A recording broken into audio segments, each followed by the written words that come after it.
What's up, everyone? All right. Well, with the amount of interest that this graph generated, I feel like I would be remiss if I didn't take an opportunity to do a little bit deeper dive into it because there was a lot of good questions that came up in the process of responses to this. You can see we're almost up to 100,000 views here on Twitter and a bunch more on LinkedIn as well.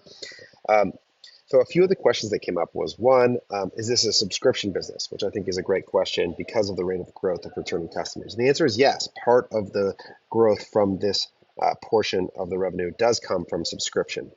Subscription I have found to be the only reliable lever for meaningfully increasing LTV of an existing business is if you can offer that as a primary lever. It's not that there aren't other ways, but if you want to really definitively alter the performance of your existing customers, that tends to be the best way. And that is certainly a part of this. And it makes it so that you get disproportionate value capture. And there's no doubt that this business, to be clear, is in the absolute 99th percentile of compounding the value of their existing customers. And this is another question that came up is like, what's a good benchmark here as it relates to this kind of performance where it's possible to see that kind of growth? And we've released this before. It's part of GQ score, our growth quotient score formula that we use to determine brands' growth potential. But for a frame of reference, we have what we call the rule of 3100, which is that if your customer values increase 30% in 60 days and 100% in a year, you are going to compound the value of your customers well over time. Now, this brand, for reference, is closer to 300% in a year. So they get almost triple that, triple against the benchmark standard. So that certainly is a meaningful difference. And so not every brand is going to look like this. But what that simply means is not that not that you can't get to this kind of graph without 300% LTV in a year. It just means that the slope of the line is going to be different. And this is a principle that I call the velocity constraint, which is the idea of the rate at which your brand can grow while expanding profitability is relative to the rate at which you compound revenue off of your existing customers. So let me say that again. The rate at which you can grow, so how fast your business can grow while expanding margin. So everybody can grow faster if they're willing to sacrifice margin, right? That's not really a novel feat. Anybody can spend more money and grow the top line. But the real question is the rate at which you can grow the top line while expanding margin comes from the rate at which you compound your existing customer revenue. So how fast your LTV grows, the velocity of your LTV as well as the total volume of it. And so for most brands, what simply happens is if they hold new customer acquisition constant, the slope of this line, in other words, how fast it moves up, is just a little flatter. And so the time at which it takes to grow the business to really big is longer. And this is the reality for many e-commerce businesses, that many brands would do well to slow down. That if you're willing to have a longer horizon for your brand, you can become a really big, really profitable business. Oftentimes, the growth rate and the need for more now is what drives brands into that negative new customer contribution. So for many brands, this isn't a question of whether you can ever accomplish this. It's just the time horizon is going to be a little bit longer in the realization of it. And so that becomes the really important part for you to consider.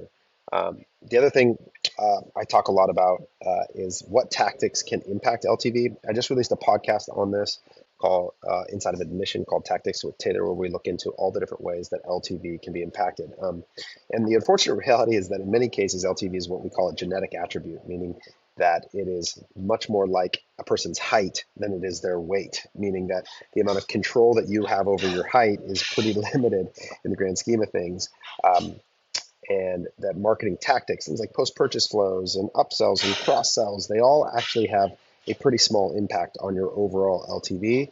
The biggest impacts tend to come from product development or changes in the core merchandising of the product. What do I mean by that? Well, in Bamboo Earth, our skincare brand, we went from selling individual full-size units to selling mini sample kits. That's a fundamental change in how we merchandised and sold the product that led to quicker consumption of the product, faster secondary repeat purchase that improved our LTV over time.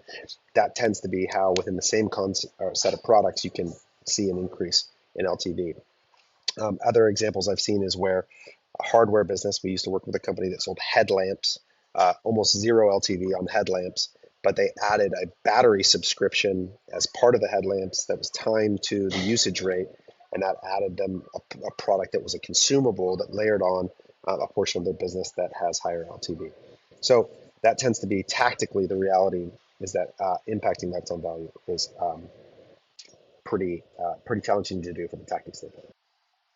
Another thing that came up was this question of like, isn't this sort of counter to the idea of the shrinking sponge, where more and more of your revenue is coming from existing customers? And this is really important to understand that the shrinking sponge, the idea that you're squeezing revenue out of your existing customers and not offsetting that with additional new customer acquisition, such that your future revenue predictability would be lower.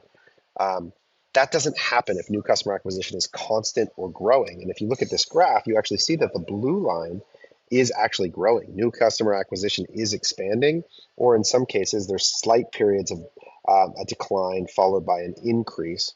But the slope of this line is continuing to be positive. So you're still growing new customer acquisition as well. Just the rate of growth of your existing customers is not as great as the rate of growth, or the rate of growth of your new customer acquisition is not as great as the rate of growth of your existing customers. And this is really important. If your existing customer revenue grows 100% in a year, but your new customer revenue only grows 15 to 20%, you're going to get margin expansion because generally speaking, most of your paid media efforts are going towards new customer acquisition, such that the contribution, which would be defined as like the sales minus the cost of goods minus the ad spend on new customer revenue, is much smaller than it is on existing customer revenue because there's traditionally not ad dollars included in that part of the revenue stack. So the more of your revenue, and what happens is as brands mature, that percentage increases. Like when we work with like a giant retail apparel brand that's in the hundreds of millions of dollars. The reality is that something like 95% of their revenue in any given period of time comes from customers that they already have because they have millions of customers already. And that's how brands get to not just, a 4-to-1 MER, a 5-to-1 MER, but a 10 to 20 to 1 MER at real size, is because most of that revenue is coming from customers they already have, and they're able to drive that acquisition or the activation of those customers through email and SMS. So this is how this channel is supposed to work, right? Like this is how ecom is designed to produce margin in time, and where margin expansion happens as revenue growth happens.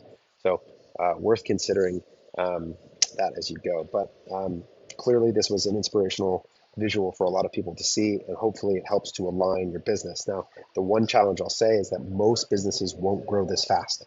The slope of that returning customer line will not be that steep.